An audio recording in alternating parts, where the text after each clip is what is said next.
Programme में आपको खुशामदीद कहते हैं। मैं सदुल्ला खान हूँ। कल नेशनल सिक्योरिटी कमेटी की मीटिंग हुई थी, उसके बाद राना सनाउल्लाह साहब ने उस पर ब्रीफिंग भी दी थी। आज इमरान खान साहब ने एक प्रेस कॉन्फ्रेंस में अपने ख्यालात का इस पर इजहार किया, जिसमें इमरान खान साहब का कहना यह था कि नेशनल सिक्योरिटी मीटिंग ने यह कन्फर्म कर दिया है कि मरासला हकीकत पर मुश्तमिल है, हकीकत पर मबनी है और वाकई पाकिस्तान के रजीम को चेंज करने के लिए एक साजिश हुई थी। इसके साथ साथ उन्होंने कुछ मुतालबात भी किए। उन्होंने कहा कि सुप्रीम कोर्ट को अब वो करना चाहिए जो उन्हें तब करना चाहिए था। इसके साथ साथ उन्होंने चीफ इलेक्शन कमीशन से इस्तीफे का मुतालबा भी किया। उन्होंने कहा कि चूंकि सबको का उन पर एतमाद नहीं रहा तो उनको रिज़ाइन कर देना चाहिए। लेकिन इस प्रेस कॉन्फ्रेंस के बाद मरियम औरंगज़ेब साहबा, वफाकी वज़ीर इत्तलात व नशरियात, उन्होंने भी प्रेस कॉन्फ्रेंस की और उन्होंने भी कुछ सवालात उठा दिए। जो सवाल उन्होंने उठाए वो सबसे पहले हम रखेंगे। फवाद चौधरी साहब मेरे साथ मौजूद हैं, साबिक़ वफाकी वज़ीर इत्तलात। बहुत शुक्रिया फवाद चौधरी साहब। मरियम औरंगज़ेब साहबा ने जो प्रेस कॉन्फ्रेंस की इमरान खान साहब की इस प्रेस कॉन्फ्रेंस के बाद, उसमें उन्होंने सवाल ये किया है फवाद साहब कि अगर आपको मालूम था कि ये साजिश थी तो फिर आपके स्पीकर ने ये जो मोशन है इसको एक्सेप्ट क्यों किया और जो लीव है वो ग्रांट क्यों की? तो ये क्यों हुआ फवाद साहब? ये जो नेशनल सिक्योरिटी कमेटी की मीटिंग है ये 31 तारीख को हुई थी और जो स्पीकर ने लीव ग्रांट की थी ये 28 को की। तो उससे पहले तो स्पीकर के पास मटेरियल ही नहीं था कि वो लीव के ऊपर बैठते या कुछ करते। तो जो ही उनके पास मटेरियल आया उसके ऊपर उन्होंने रूलिंग दे दी कि ये नो कॉन्फिडेंस मूव जो है ये लीगल नहीं है। और यही तो आज प्राइम मिनिस्टर साहब ने, इमरान खान साहब ने यही बात कही है कि जब सुप्रीम कोर्ट कह रही है कि रूलिंग सही नहीं है और जिस बुनियाद पे उन्होंने रूलिंग दी वो उन्होंने देखी नहीं। यही तो एनॉमली है सुप्रीम कोर्ट के फैसले में कि जिस मटेरियल की बुनियाद के ऊपर आप इस नतीजे पे पहुंचे हैं कि ये रूलिंग दुरुस्त नहीं है, आपने वो मटेरियल देखा ही नहीं। जबकि स्पीकर अपनी रूलिंग में कह रहा है कि मैंने नेशनल सिक्योरिटी कमेटी की मीटिंग, उसके बाद पार्लिमान की कमेटी की मीटिंग और जो फेडरल कैबिनेट के फैसले देखने के बाद मैं इस नतीजे पे पहुंचा हूं कि ये एक इंटरनेशनल कॉन्स्पिरेसी के बड़े वाज़ेह शवाहिद हैं और जब तक इसकी मुकम्मल तहकीकात नहीं हो जाती नो कॉन्फिडेंस मूव पे प्रोसीडिंग आगे नहीं बढ़नी चाहिए। फवाद साहब, क्या ये बात दुरुस्त है कि हुकूमत के इल्म में भी देर से आया और क्या वाकई ये वजारत खारजा ने इसको छुपा लिया था और बाद में फिर किसी अफसर ने बताया, जैसा कि शहबाज गिल साहब ने भी ट्वीट किया? ये तो एक जब कमीशन में आएंगे तो काफी सारी बातें उस कमीशन में आएंगी और होगा। ये जो खत लिखा गया इसका जब इल्म भी हुआ उसके बाद इसको पब्लिक ना करने की जो बड़ी वजह थी वो OIC कॉन्फ्रेंस थी, क्योंकि पाकिस्तान में एक साल के अंदर 2 इस्लामिक वज़राए खारजा की कॉन्फ्रेंसेस होना कोई मजाक नहीं था। और अगर उस वक्त हम ये ले आते सामने तो उससे हमारी जो OIC की जो हो रही थी उसके ऊपर बहुत बड़ी साजिशें थी पहले ही इंडिया की और बाकी काफी मुल्कों की कि ये यहाँ पाकिस्तान में ना हो, उसको फिर तक़वियत मिलती और ये इस जो यहाँ पे आना, कई मुल्कों का आना जो था वो मुश्किल हो जाता। लिहाजा इसके ऊपर जो पब्लिक डिमांड का भी फैसला सही है। अच्छा फवाद साहब, ये आप ये जो सारा 20-25 दिन गुजरे जिसमें आप ये कह रहे हैं कि OIC की वजह से रोक दिया गया, अब इसके बाद आप जो मुतालबा कर रहे हैं कि इलेक्शन दोबारा कराए जाएं, लेकिन दूसरी तरफ से कहा जाता है कि अगर ये इतनी बड़ी साजिश थी और वाकई इस साजिश में रजीम चेंज करने के लिए पाकिस्तान की सियासती कुव्वतें उसमें शामिल थीं, तो फिर इसका मतलब है कि वो दोनों तो गद्दारी की मुर्तकिब हुए, उन्होंने पाकिस्तान के खिलाफ साजिश की। तो पाकिस्तान के खिलाफ साजिश के नतीजे में आप मुतालबा जो है वो कर रहे हैं इलेक्शन का, तो आप उनके खिलाफ कार्रवाई का मुतालबा क्यों नहीं करते? कार्रवाई का मुतालबा तो हुआ ही हुआ है ना। ये जो आज कहा है कि जुडिशियल कमीशन बनाए और लोकल करैक्टर्स जो हैं वो सामने आने चाहिए और फिर ये पता चले कि जो सफारत खानों में मुलाकातें हुई वो उसका पैटर्न क्या है। जब आप पैटर्न देखेंगे और लोकल करैक्टर्स आइडेंटिफाई करेंगे तो फिर आप सजा दे पाएंगे ना। फिलहाल तो आप पहले मरहले में हैं, आप पहले उनके लोकल करैक्टर्स आइडेंटिफाई करेंगे तो फिर आप सजा की तरफ जाएंगे। ये जो कल मीटिंग हुई है इसमें एक चीज़ जो पहले नहीं, ये तो चले फवाद साहब आपका बिल्कुल सही नुक्ता नज़र है। आप ये कहते हैं कि जो उसमें मान लिया गया तौसीक की गई पिछली वाली मीटिंग के एलामिया की, लेकिन पिछली मीटिंग के एलामिया में ये शामिल नहीं था कि साजिश नहीं हुई। इसमें तो कैटेगोरिकली कह दिया गया है कि साजिश नहीं हुई, और यही राना सनाउल्लाह साहब ने कहा। मैं आपको सुनवा भी देता हूं। और फिर ये तो वो कहते हैं नहीं हुआ कि इस मीटिंग में ये कहा गया हो कि यहां की सियासी कुव्वतें उसमें शामिल थी। जरा सुन लीजिए राना साहब ने क्या कहा था। स्टेटमेंट जो है वो बड़ी कॉम्प्रिहेंसिव है और स्टेटमेंट जो है वो ये बताती है कि ये जो साजिश का जो ड्रामा रचाने की कोशिश की जा रही है और लोगों को कंफ्यूज किया जा रहा है, कोई ऐसी चीज नहीं थी। मामला ये है कि जो ये कहा गया कि जी एक साजिश के तहत और साजिश हुई और उस साजिश में फिर यहाँ से लोग मुलव्वस हुए और फिर यहाँ से पार्लियामेंट पूरी जो है वो मुलव्वस हुई, फिर उसके बाद पूरी मुत्तहिदा अपोजिशन जो है वो मुलव्वस हुई और उसके बाद जो है गवर्नमेंट जो है वो इसको हटाया गया। ऐसी कोई बात जो है ना पहली मीटिंग में पाई गई जो हमने मिनट्स और डिसीजन देखे हैं और ना आज की जो है वो डिस्कशन में जो है वो पाई गई। फवाद साहब, जो 37th मीटिंग हुई थी, पिछली मीटिंग जिसमें जो आपके के होते हुए हुई थी, उसमें क्या इस बात का जिक्र हुआ था कि पाकिस्तान की सियासी कुव्वतें भी इस साजिश या मुदाखलत में शामिल हैं?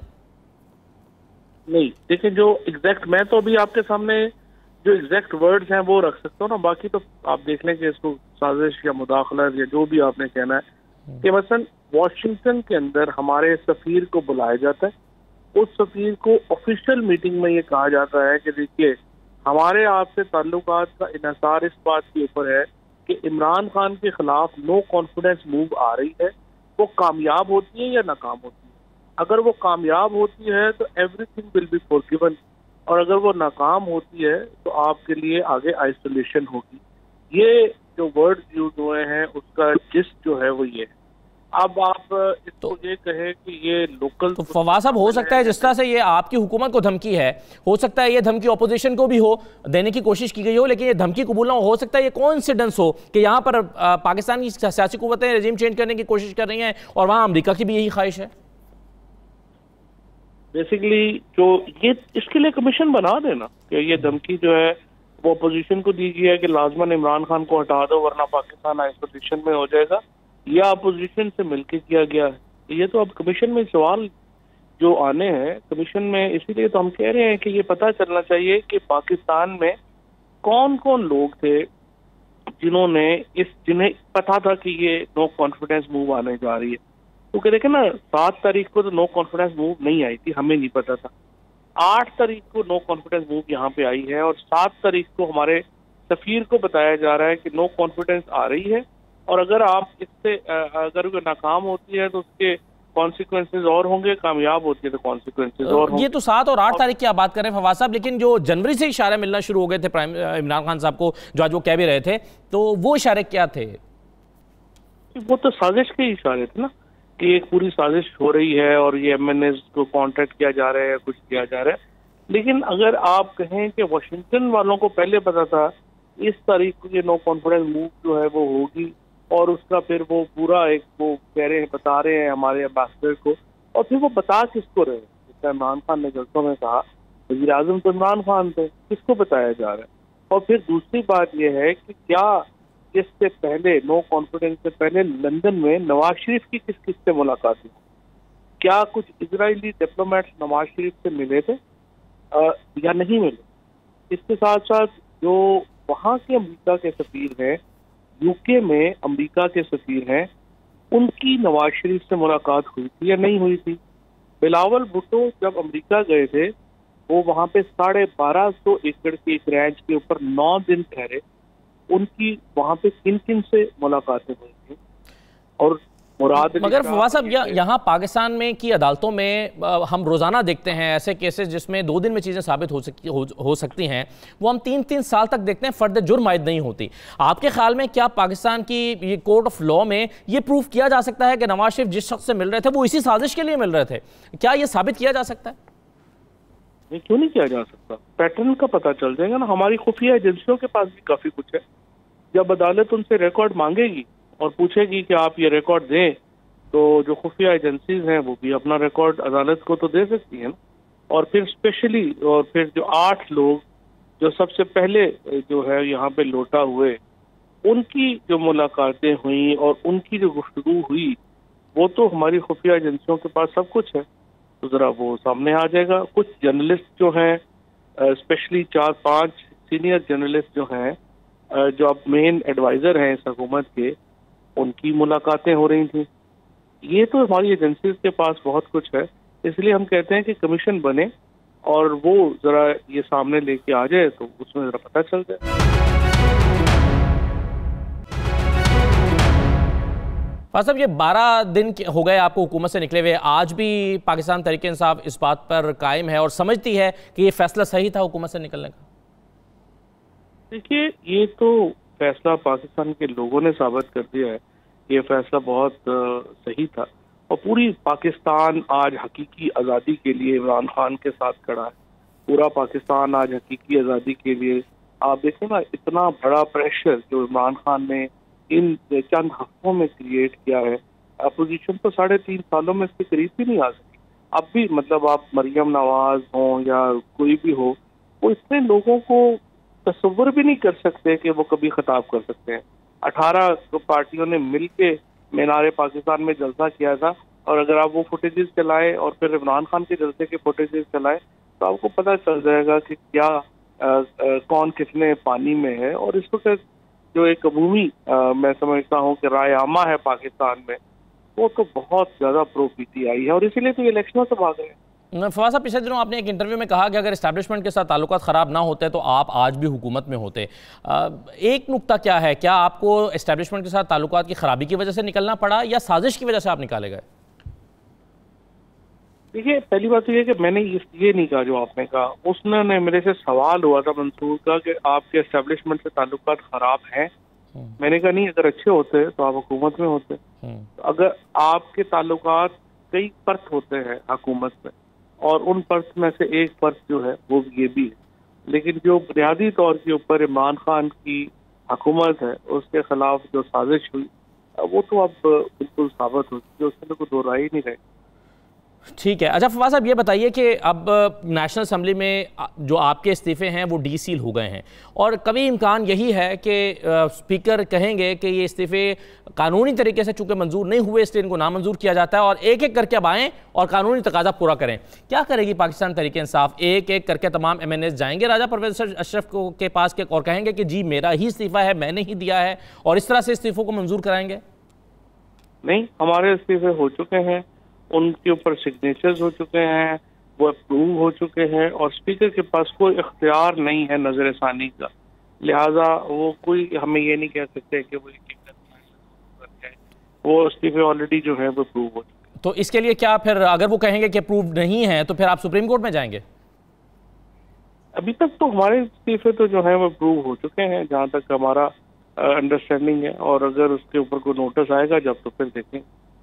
सही है। अच्छा फवाद साहब, ये बताएं कि अब 26 अप्रैल को शहबाज शरीफ पर फर्द जुर्म आयद होनी है, मतलब होगी या नहीं होगी अलग बात है, लेकिन अगली तारीख जो है वो ये है। तो ये जो केसेस आपकी के दौर हुकूमत में बनाए गए, इनका क्या मुस्तकबिल देखते हैं आप, क्या होगा? देखिए जी, अभी तक से जो हालात जा रहे हैं, अभी हमने डिस्कस किया है कि इसमें PTI को भी पार्टी बनना पड़ेगा, बिकॉज इन्होंने तो आते ही ये किया कि सारी जो टीम थी प्रोसिक्यूशन की उसको जबरदस्ती इन्होंने छुट्टी पे भेज दिया। उसके बाद रिकॉर्ड के साथ टेम्पर विद करने की कोशिश की गई। अब ये तो एक मजाक है कि जिस आदमी के खिलाफ जो है वो केसेस हैं वही जो है वो अपनी तफ्तीशी टीम लगा रहा है, और ये एक तबाहकुन मामला सूरत हाल है, और इसमें हम अब खुद ही पार्टी बनेंगे और इसको आगे तक लेके जाए। फवाद साहब, आप अगर हुकूमत EVM पे गौर कर रही है और ओवरसीज वोटिंग राइट्स जो है, ये कभी इम्कान है इस बात का कि ये ख़त्म कर दिया जाएगा और हुकूमत इसके बगैर आगे बढ़ेगी इलेक्शन के लिए? तो आपका मुतालबा चूँकि इलेक्शन का है, आप क्या EVM और ओवरसीज वोटिंग राइट्स के बगैर अगले इलेक्शन को कबूल कर लेंगे, चले जाएंगे उसमें? देखिए, ये कोई हमारा ज़ाती इशू नहीं है।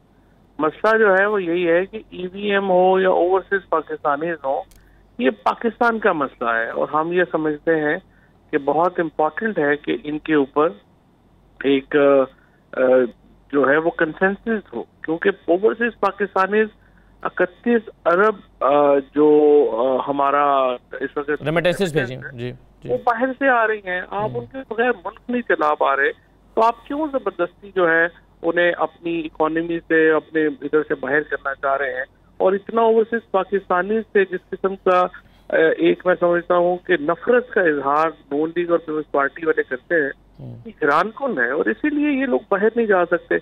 अभी बिलावल और ये मिले हैं नवाज शरीफ, मैं कहता हूँ कि ये हाइड पार्क में वॉक करके मुझे दिखा दें, कोई इनको गार्ड्स लेके फिरने पड़ते हैं, लोगों को नफरत है इनसे, इसकी वजह से ये इस तरह के। अच्छा फवाद साहब, एक दो सवाल बस मैं आपसे और करना चाहता हूँ। एक तो ये बताइए कि इमरान खान साहब ने ये कहा कि हमने चीफ इलेक्शन कमिश्नर जो है वो इस्टेब्लिशमेंट की रिकमेंडेशन पे लगाया, फिर उन्होंने ये भी कहा कि काजी फाइसा के खिलाफ हम रेफरेंस नहीं भेजना, हमें नहीं भेजना चाहिए था, हमने किसी और के कहने पर यह किया। क्या पीका का कानून भी किसी और के कहने पर लाया गया था?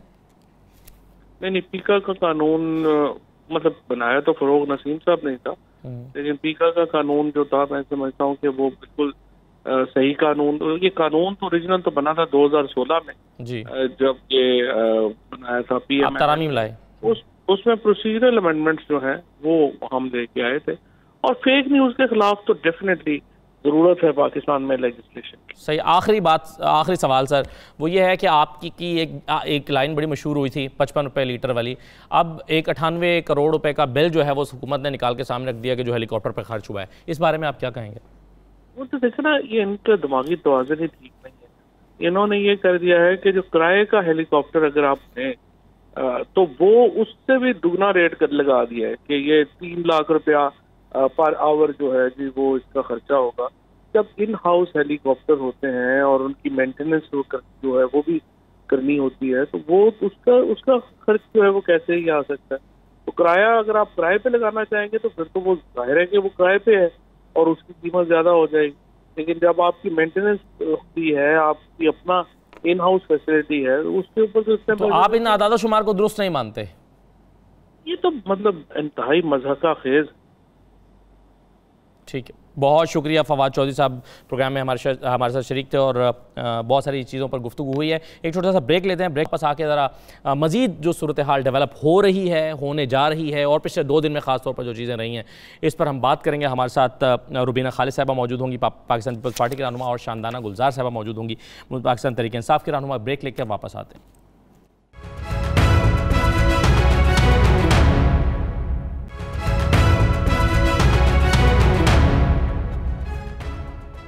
दोबारा आपको खुशामदीद कहते हैं। आज इमरान खान साहब ने यह मुतालबा किया है कि चीफ इलेक्शन कमिश्नर को मुस्ताफ़ी हो जाना चाहिए क्योंकि उन पर अब सबका एतमाद नहीं रहा, और उन्होंने कहा कि पाकिस्तान की सबसे बड़ी पॉलिटिकल पार्टी जो है पाकिस्तान तहरीक इंसाफ, उसका एतमाद नहीं रहा तो वो चीफ इलेक्शन कमिश्नर के तौर पर बरकरार नहीं रह सकते। उन्होंने कहा कि एक जज जो है वो भी, उस पर भी अगर तमाम पार्टीज को एतमाद ना हो तो कोई पार्टी कह सकती है कि ये जज हमें नहीं चाहिए और वो जज जो है खुद को बेंच से अलग कर सकता है।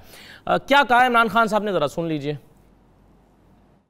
कभी सुना है इस तरह की कि लोग कमरों में बंद करके बकरियों की तरह और इनको खरीद रहे हैं? कभी यहाँ कहीं हुआ है? तो मैं हैरान हूँ कि हमारा ना सुप्रीम कोर्ट के अंदर ये वो अर्जेंसी है, ना वो इलेक्शन कमीशन के अंदर है। और इलेक्शन कमीशन का तो मैं ये वाजे कर दूं आज कि इलेक्शन कमिश्नर को रिजाइन करना चाहिए। मेरे साथ रुबीना खालिद साहबा मौजूद हैं, पाकिस्तान पीपल्स पार्टी के रहनुमा हैं, और शानदाना गुलजार साहबा हमारे साथ मौजूद हैं, पाकिस्तान तहरीक इंसाफ के रहनुमा। बहुत शुक्रिया, आप दोनों को मैं खुशामदीद कहता हूँ। रुबीना साहबा, क्या चीफ इलेक्शन कमिश्नर को मुस्ताफ़ी हो जाना चाहिए? देखिए, वो तो एक शेर है, पूरा तो शायद मैं ना पढ़ूं, लेकिन कहते हैं हजारों की हर ख्वाहिश पे दम निकले। तो ये नहीं हो सकता कि जो हर किसी की ख्वाहिश है और जो जायज़ है नाजायज़ है वो पूरी की जाएगी। जो आइन के मुताबिक होगा, जो रूल्स के मुताबिक होगी, जो कानून के मुताबिक होगी, वही काम किए जाएंगे इस मुल्क में। ये चीज़ जो है ये बिल्कुल वाज़िया अब हो जानी चाहिए। ये कंपैरिजन जो आपने किया draw between the judge of a high court and the chief election commissioner, that is totally wrong inference. आप मुझे ये बताएं कि इलेक्शन कमिश्नर जो होता है वो अपॉइंट किया जाता है थ्रू अ प्रोसेस, और वो जो प्रोसेस है, और मजे की बात ये है कि ये वाले इलेक्शन कमिश्नर साहब जो हैं ये खान साहब के ही अपॉइंट किए हुए हैं।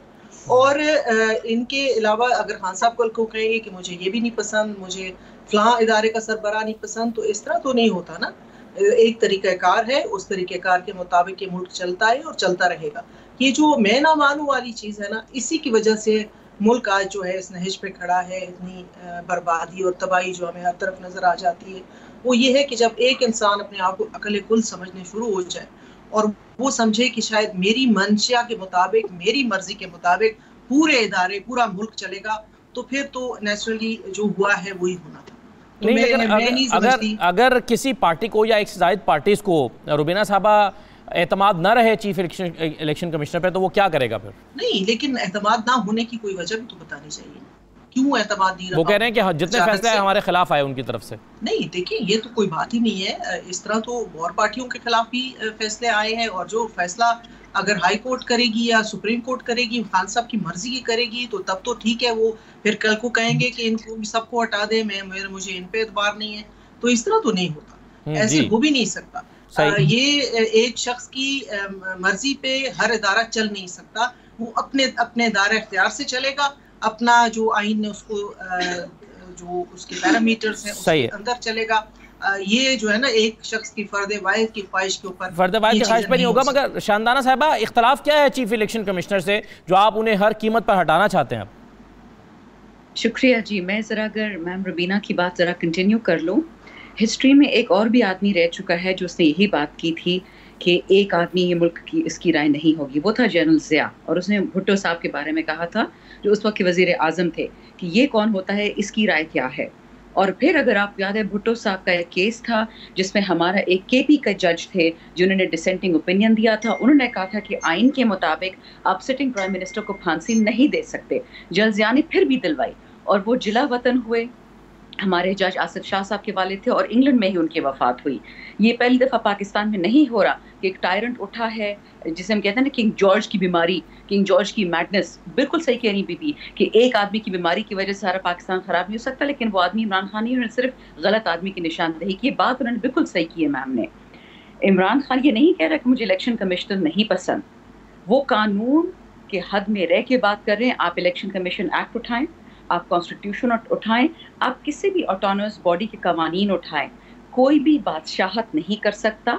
ये अपॉइंटेड पोजीशंस होती हैं, और जब आप एक अपॉइंटेड पोजीशन में करप्शन करें, चाहे वो पैसे की हो, चाहे वो ओहदे की हो, चाहे वो अपने इख्तियार से आगे चले जाएं, आप जब आप किसी भी इदारे में हो, इलेक्शन कमीशन तो एक इदारा, इस तरह 100 इदारे हैं, आप किसी एक इदारे में हद से तजावुज़ करेंगे, आप पे केस होगा, आपको हटाया जाएगा। ये तो कानून में है। ये तो नहीं हो सकता कि आपने किसी आदमी को नहीं, मगर आप किसी को जब हटाने के लिए जाएंगे या सिफारिश करेंगे तो आप उसके बाद एक चार्जशीट लगाएंगे ना, आप कहेंगे कि ये चार्जशीट है इस शख्स के खिलाफ। आपने सवाल पूछा है, जवाब मैं दूंगी। नेशनल टैरिफ कमीशन के चेयरमैन को जब हम लगाती है कॉमर्स मिनिस्ट्री, तो इससे नहीं लगाते हैं कि वो PMLN के पिट्ठू बन जाएं या पीपल्स पार्टी के।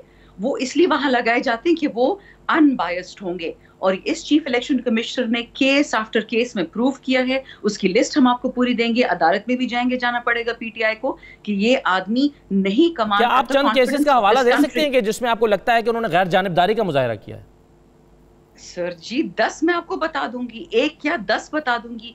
जब कोई लगता था कि कैंडिडेट हमारी हुकूमत में, पुरानी हुकूमतों की तो बात ही नहीं करती क्योंकि हमारी हुकूमत में आया, जब कोई KP का इलेक्शन होता था या PTI के कैंडिडेट का, तो डिसीजन आधी रात को खुल भी जाता था इलेक्शन कमीशन जब हमारे खिलाफ फैसला आना होता था। और जब किसी और पार्टी के खिलाफ फैसला आना होता था या कोई कार्रवाई करनी होती थी, वो 3 महीने भी, 6 महीने भी, 10 महीने भी। आपने देखा होगा कोविड के दौरान जब कोई PTI का कैंडिडेट उसकी वफात हो जाती थी, इमीडिएटली बाय इलेक्शन हो जाता था 60 दिन के अंदर अंदर। और जब कोई नून लीग का होता था 8-8 महीने। मैं तो आपको केसेस भिजवा दूंगी। ये तो छोटी चीज है, मैं आपको बड़ी बड़ी से चीजें बता सकती हूँ। सुप्रीम कोर्ट में गए, मैं तो हर दिन बैठी हुई थी, मैं तो वहां पे बहस सुन रही थी।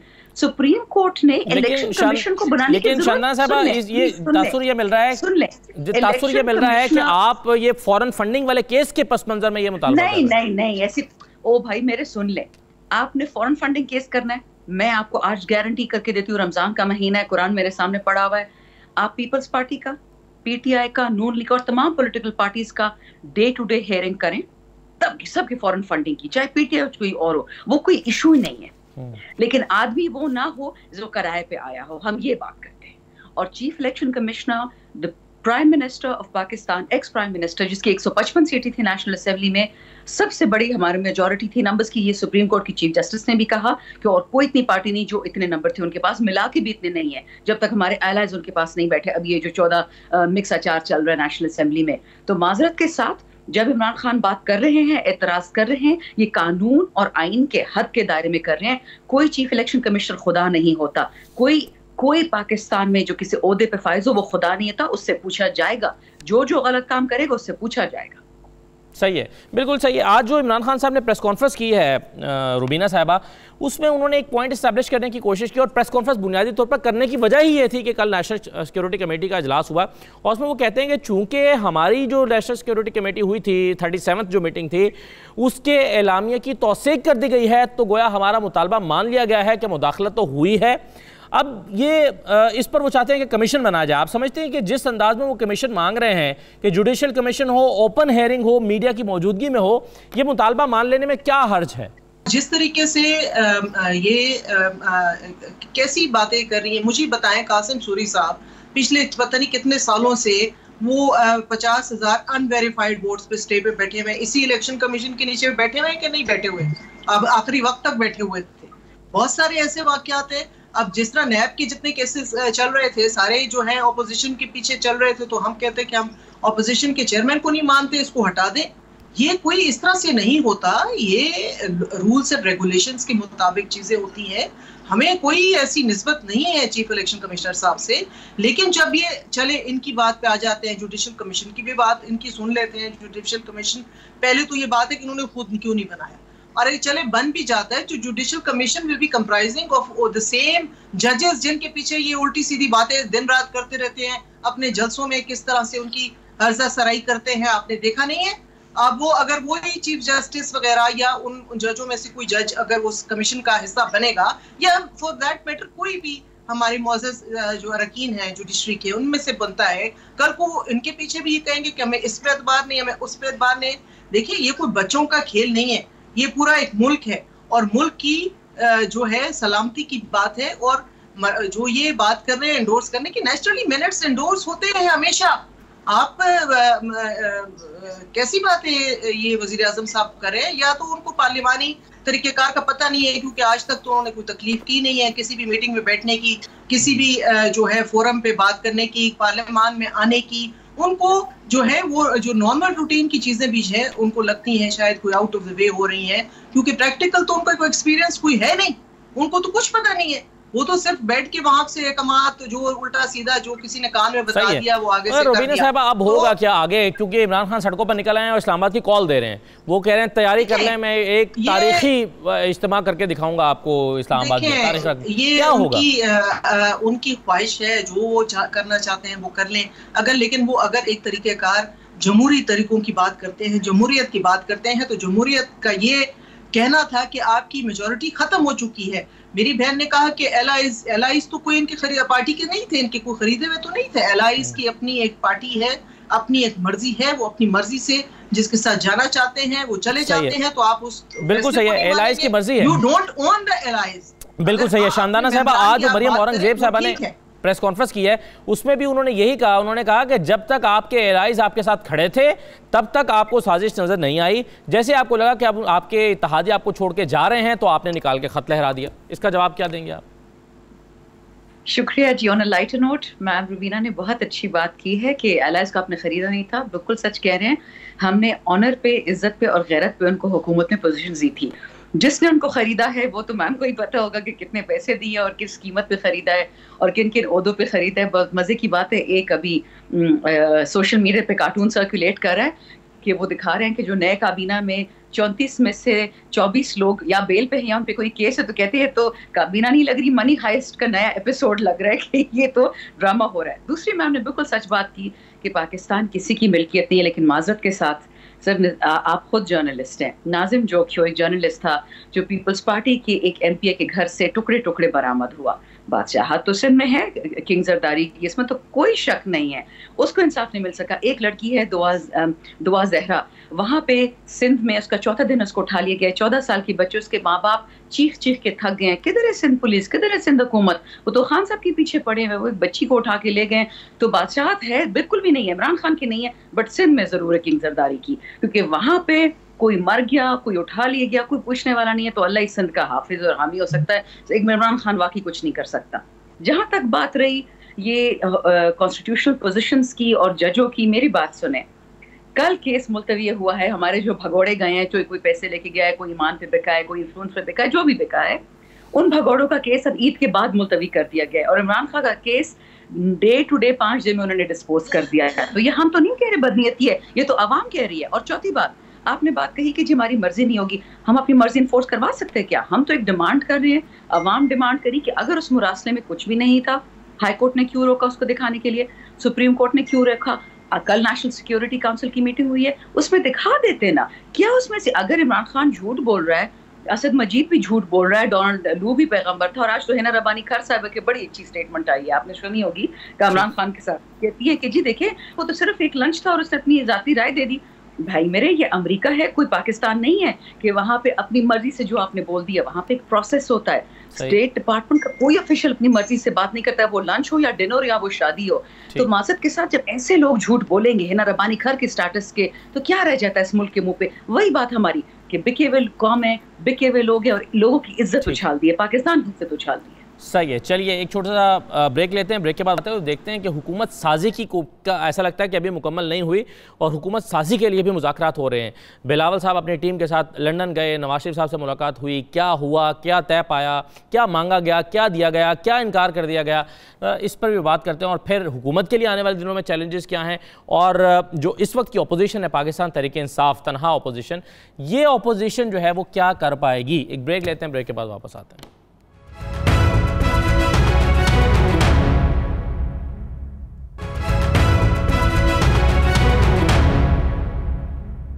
ब्रेक के बाद दोबारा खुशामदीद। लंदन में मुज़ाकरात हो रहे हैं पीपल्स पार्टी और मुस्लिम लीग नून के दरमियान। ये मुज़ाकरात किस मौजू पर हो रहे हैं, इसमें क्या बातचीत हो रही है, इसके बारे में शाह महमूद कुरैशी साहब ने भी कुछ गेस किया है या पता नहीं उनकी मालूमात हैं या उनकी ये खबर है। सुनिए शाह महमूद कुरैशी साहब ने क्या कहा है।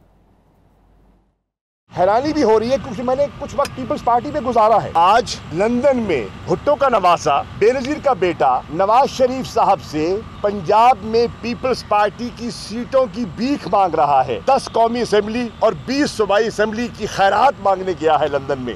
आज उन्होंने पंजाब में पीपल्स पार्टी के सियासी जनाजे का एतराफ कर लिया है। नून लीग उनके साथ एडजस्टमेंट न करे तो शायद वो अपने बलबूते पर पंजाब में एक भी कौमी असेंबली सीट निकालने की आज सकत नहीं रखते। क़यादत ने सिंध की हुकूमत की खातिर पंजाब के वोटों का सौदा कर दिया है। रोबीना साहिबा, पहली बात तो यह है कि क्या मांगने गए हैं या क्या लेने गए हैं या क्या डिमांड्स हैं नवाज शरीफ से पीपल्स पार्टी की? देखिए ना, वो कोई मांगने गए हैं, ये खैरात ज़कात की जो बातें शाह महमूद को शाह साहब को ज़्यादा पता होगी, क्योंकि मैं वो अल्फाज नहीं दोहराना चाहती जो इनके बारे में कहे जाते हैं कि उनका जो है ज़रिया मुआश क्या है। मैं उस तफसील में नहीं जाना चाहती, ये उनको ज़्यादा पता होगा। लेकिन इतनी बचकाना बातें एक साबिक जो वज़ीर ख़ारजा रहे हैं, एक नहीं 2 दफ़ा रहे हैं, काफ़ी सीनियर पोजीशंस पे भी रहे हैं, इस किस्म की बचकाना किस्म की जो है स्टेटमेंट्स दे रहे हैं, तो मुझे तो हैरानगी हो रही है कि ये इनको हुआ क्या है आखिर। और ये कोई नई बात नहीं है। बीबी शहीद, अगर आपको याद हो तो चार्टर ऑफ डेमोक्रेसी से पहले लंदन में काफ़ी सारी मुलाकातें उन्होंने जो है की थी नवाज शरीफ साहब के साथ, और वो मुल्क की बेहतरी के लिए, डेमोक्रेसी की बहाली के लिए की थी। अब भी जो मुल्क जो है जिस नहज पे खड़ा है, जिस तबाही के दाने पे वो इसको ये छोड़ के गए हैं, तो उसके लिए मुशावरत बहुत जरूरी है। शहबाज शरीफ है ना, ये मुलाकातें तो शहबाज शरीफ से करनी चाहिए। मुलाकात नवाज शरीफ साहब से भी इसलिए करने गए हैं कि आने, क्योंकि पार्टी के सरबराह वो हैं, उनके साथ मिलके जो चार्टर ऑफ डेमोक्रेसी एक पहले साइन हो चुका था और उसी पे हम चल के इस मुल्क में जो पहली 5 साल इक़्तिदार की मुंतकली हुई पुरअमन, वो इसी चार्टर ऑफ डेमोक्रेसी की वजह से हुई। आज मैं और चांदाना जो यहाँ टीवी पे बैठ के बातें कर रहे हैं, उसी के मरहूने मिन्नत है जो विजन था बीबी शहीद का, और जो जिस तरीके से वो डिक्टेटर को इस मुल्क से हमने फिर निकाला। इन्होंने तो रास्ते फिर से खोलने की कोशिश की, जो कि शुक्र अल्हम्दुलिल्लाह कि सैनिटी प्रिवेल्ड, और वो कुछ नहीं हो सका जो ये कुछ कराना चाह रहे थे। तो वहाँ जाने का मकसद सिर्फ यही था कि वो बीबी शहीद के बेटे हैं, एक जो है मुहज़्ज़ब मुआशरे के रुकन हैं। वो ये नहीं है कि जब जाके बड़े के साथ, आपने देखा होगा वो कितनी इज्जत से कितने एहतराम से उनसे पेश आए हैं। और ये तरबियत का असर होता है, ये एहतराम का अंसर जो है, ये इज्जत का अंसर जो है, ये हर कोई समझ नहीं सकता। ये जब आपको ये सिखाया जाता है कि बड़ों की इज्जत करते हैं, शफकत से छोटों के साथ पेश आते हैं, इस पार्टी ने तो आके मुल्क की इस तहजीब का जो है ना वो जनाजा निकाला है। तो शाह महमूद साहब ये तबसरा तो जरूर कर रहे थे कि मैंने देखा है, मैं पीपल्स पार्टी में भी रहा हूँ, तो पहले और भी बता देते किन किन पार्टियों में रहे हैं, उनका भी तस्करा कर देते, कुछ इज़हार ख्याल उन पार्टियों के लीडरशिप के बारे में कर देते। लोग ये इस वक्त जो है ये बौखलाहट का शिकार है, इनके पास कुछ भी नहीं है, कुछ करने को नहीं है। बिल्कुल सही है। शाहदाना साहिबा, क्या करने को है आपके पास, अब क्या कर सकते हैं? आपने 126 दिन का धरना दिया, हुकूमत को घर नहीं भेज सके। उसके बाद 3 साल आप जलसे करते रहे, बड़े बड़े जलसे किए, हुकूमत को घर नहीं भेज सके। तो आप अब क्या कर लेंगे? और जो आपने जलसे किए इससे क्या आगाज किया है अब तक? देखिएगा, 2-3 बातें। हमारे लिए तो सारे रास्ते खुले हैं, हमारे पास ताकत कोई नहीं है सिवाय अवाम की। और जो इम्पोर्टेड हुकूमत है वो घर इसलिए जाएगी। मैं आपको एक छोटी सी मिसाल देती हूँ। मैं हुकूमत में पिछले 15-20 साल से लीगल एडवाइजरी का काम करती रही हूँ। मैंने तो मुझे हुए 3.5 साल हुए थे। मुझे कल कुछ लोग रोना रो रहे थे कफ्तारी पे कि जी एक हुकूमत हुई, हुकूमती मीटिंग थी, काबीना की मीटिंग थी, और उसमें कहते सिवाय 2 लोगों के, वो भी दोनों पीपल्स पार्टी के थे, कहते उनके अलावा यूँ लग रहा था कि माजरत के साथ मैं तल्ख अल्फाज इस्तेमाल कर रही हूँ कि कद्दुओं की मीटिंग थी, काबीना की मीटिंग तो नहीं लग रही थी। एक रो रहा था कि जी मेरे हल्के में इंटरनेट लगा दे, दूसरा रो था मेरे हल्के में बिजली दे दे। कहते काबीना का सर पैर नहीं था, और कहते ये लोग ज़्यादा देर नहीं बच पाएंगे कि हर बंदा, जैसे ऑर्केस्ट्रा नहीं होता, आप ऑर्केस्ट्रा में राग भी डाल दे, रॉक म्यूजिक भी डाल दे, बैंड भी डाल दे, उधर नात भी डाल दे। कहते इट वॉज अ डिजास्टर। पुराना सिविल सर्वेंट था और कहते मुझे रोना आ रहा था कि हमारे मुल्क के साथ कर क्या रहे हैं। ये तो रही मुल्क के जो हालात है। जहां तक सीटों की बात है, मैं खुद आपको ये बता दूं कि मैंने कभी भी किसी भी टीवी शो में या लाइव बीबी मोहतरमा शहीद के बारे में कभी गलत बात नहीं की, क्योंकि मेरे वालिद कहा करते थे कि वो अपने वालिद से she was a bigger man than her father. और उनकी जो ब्रेवरी थी उसमें कोई शक नहीं है। हाँ, जो करप्शन ज़रदारी साहब ने की उसमें भी कोई शक नहीं है, लेकिन बीबी एक अलग किस्म की खातून थी। और मरियम नवाज साहिबा समझ रही कि शायद वो भी वो बन जाए, वो तो खैर कभी होगा नहीं, लेकिन बीबी को जो गालियां पड़ी शहीद को, जो फिल्थ उनकी जिंदगी में मियां नवाज शरीफ ने हेलीकॉप्टर से गंदी तस्वीरें उनकी बना के लोगों पे बांटी थी, मेरी माँ के साथ कोई ये करे और फिर मैं जाकर मुज़ाकिरात करूं, मेरा ना दीन ये मानता है ना मेरा कल्चर मानता है। सियासत गंदी चीज है, बट इतनी भी गंदी नहीं कि इंसान इस हद तक चला जाए। और दूसरी बात, बीबी की मौत के बाद जो शहबाज शरीफ साहब की तकारीर है, अब ज़रदारी साहब की 3.5 साल पुरानी निकाल लें कि इसके बाद तो हमें अल्लाह भी माफ नहीं करेगा अगर हम इन लोगों के साथ, इनको हमने कबूल किया, इनको हमने पावर दिया। ये बीबी से बहुत पुरानी की बातें हैं। बीबी बेचारी को तो कितने साल हो गए हैं।